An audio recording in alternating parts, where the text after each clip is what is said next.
Hey, what's going on, YouTube family and friends? This is Bear Brown. Thanks for coming to my garden channel today, where I'm here helping you grow something tasty. In today's video, I'm gonna be honest, I'm real nervous, but I'm real excited.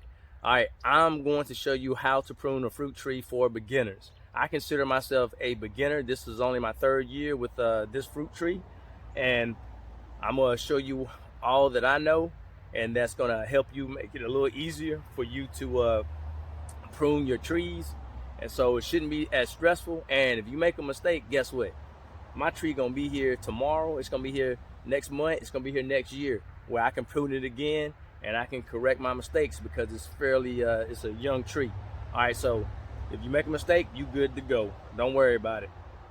So I'm gonna show you the two types of cuts that you're gonna make. You're gonna make a thinning cut, and you're gonna make a heading cut. I'm gonna go ahead and show you the thinning cut now. So let's go.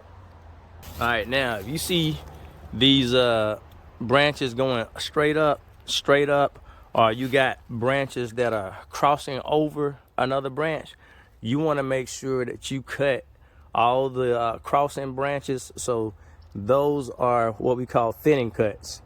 And I'm gonna cut just enough to leave the collar so it heals over, just like that. And I'll keep going for these thinning cuts. Just going down. Anything that shoots straight up off the main branch, we don't want it. We don't want it. All right, so I'm gonna show you a couple more for the thinning cuts, just like that. And I'm gonna set it back down so I can do some more thinning cuts. All right, so I just made the collar, and so the heels over. I want to make sure that I cut it so that there's nothing else that's gonna come from that cut. So anything that's going up off the main branch, I'm gonna go ahead and cut it. And also, if you see these branches going straight down, you do not want those to stay on your tree, because you don't want it to grow into the ground, and it's gonna get. I got a bug that just jumped on me. See, I saw me jump. I didn't know what that was. But as I was saying, you don't want these to grow into the ground because it's gonna get fungus on it. So you want to make sure you come by and clip those off. So these are the thinning cuts. And when you thin them, you're making it where airflow and light is coming through. And with these stone fruits, this is a peach tree. You want to make sure that it has a good bit of airflow that's coming through. So that's all I'm doing.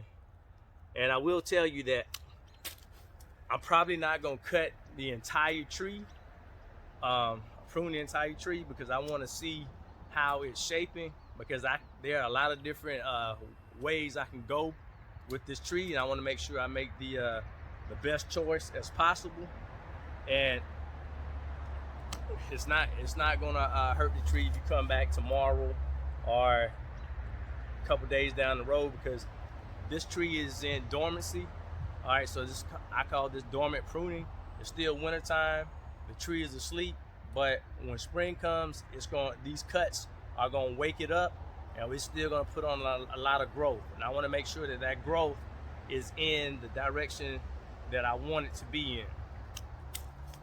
And so I think back when I got married a long time ago, and my wife would ask me, hey, when you gonna do this? I say, well, this is get on her nerves. Rome wasn't built in a day. So I just say that all the time. So this pruning is not built in a day. I don't have to do it in all one day. But I don't want to get you in trouble at home, so you might not want to say what I used to say all the time. All right, so let me show you what the next type of cut you're gonna make. But I still have a little bit more cutting to do, just opening up the space. And this tree is going to love all these cuts that's being made. You may not think that will be the case, but it is. That's how this tree got to be the way it looks now, by all the cuts that I have made. And these shears,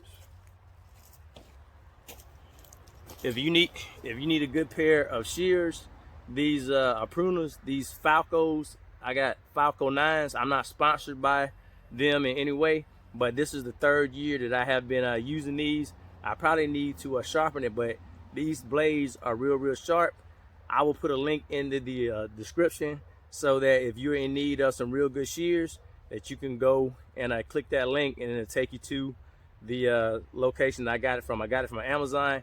And by the way, I am now an affiliate of Amazon, so if you click the link and you purchase it, that's gonna help my channel. So that is something to think about. All right, so let me go ahead and show you the next type of cut. All right, the next type of cut is a heading cut. This is the terminal end right here.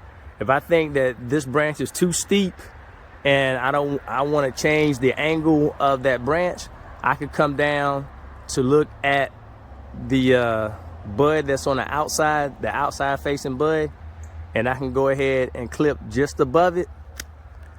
And then what is going to happen, since the terminal, the top piece is gone, what's going to happen?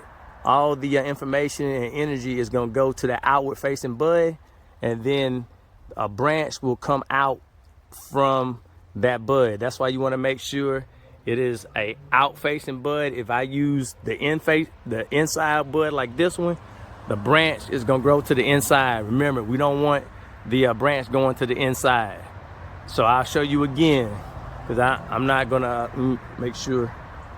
I'm not gonna keep that. I'll do the same one. I'm not gonna keep this branch right here. So if that's the out facing bud right here, and I want to change the way that branch is gonna come out, so now all the energy is gonna make it come out laterally, so it will come out this way, and that's why we use the heading cuts. All right, so that's the difference. Most of your cuts are going to be, they're going to be the the thinning cuts, because they're going to be a lot of branches going crossways and going up. All right, so once again, the heading cuts, that's going to help me determine where I want my branches to go. So I have other trees in that corner over there, so that's why I got to make sure I take my time and decide how I want those branches to go, because I don't want my branches going into another tree, because that tree could have disease, and I want to make sure that my branches are clear from all the other trees, and I don't want my fruit going over the fence. I want my fruit inside of my backyard. So that's why I had to really think about how I want these cuts to go. So now I'm gonna go ahead and I'm going to do some more thinning cuts, and I'm gonna tell you why it's important to do these cuts. So let's go. All right, now pruning your tree is important because we already talked about we want to shape the tree, because if you have any other barriers, you want to make sure that those barriers are not going to harm your tree. You want to make sure that you get all, I didn't say this, but you want to make sure you get all the dead branches, limbs off your tree, and you can tell them because they're all dried out. And if you're kind of, if you don't know if it's dead or not, all you have to do is take your shears and scrape it, and if it's brown underneath, then you know it's dead. If it's green, you know it's alive. All right, I kind of talked about the airflow. We want to make sure that this stone fruit tree gets a lot of airflow. That's why we have the open center. We don't want our fruit to go bad. I'm just gonna go ahead and cut this because I don't need it. All right, nice clean cuts. Also, we want to promote the health of the tree. We want to make sure that the branches are not overloaded with fruit, because if it's overloaded with fruit, what's going to happen? You're going to be sad. Your tree is going to snap, or you're going to have to thin your fruit. So making sure that we cut enough of the branches off, or take off the fruit, that's going to make sure that your tree stays healthy. and you don't have this thing loaded down with fruit, so it'll break the limbs. All right, and you get to decide how tall you want this tree to be. If you're not that tall, you don't want to get on a ladder, then you don't have to. You are going to make sure you're in control of the growth process of this tree. If I only want it to be a certain height, then I'm gonna prune it toward my needs so that I don't have to get a ladder and fall off the ladder trying to get my fruit.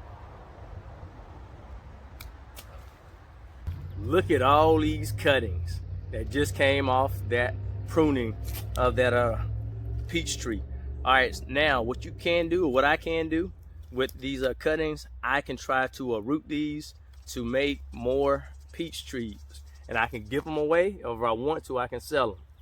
And I'll be honest, I tried to propagate some other trees before, and it didn't work. I had bought rooting hormone. Now I think I'm gonna go ahead and try it again. So I'm gonna keep trying till I actually get some success, and I'm gonna try using raw honey this time. I know a lot of people say they use raw honey, and they were able to get their cuttings to take. So it's worth a shot, because it's not gonna hurt nothing. I got all these cuttings. I might as well. If I try a lot of these, I probably will get some to make it. So that's one other thing I can do, and you can too. All right, this is Bear Brown. Thanks for coming to my garden channel, and I'll see you next time. Remember, grow something tasty. All right, bye.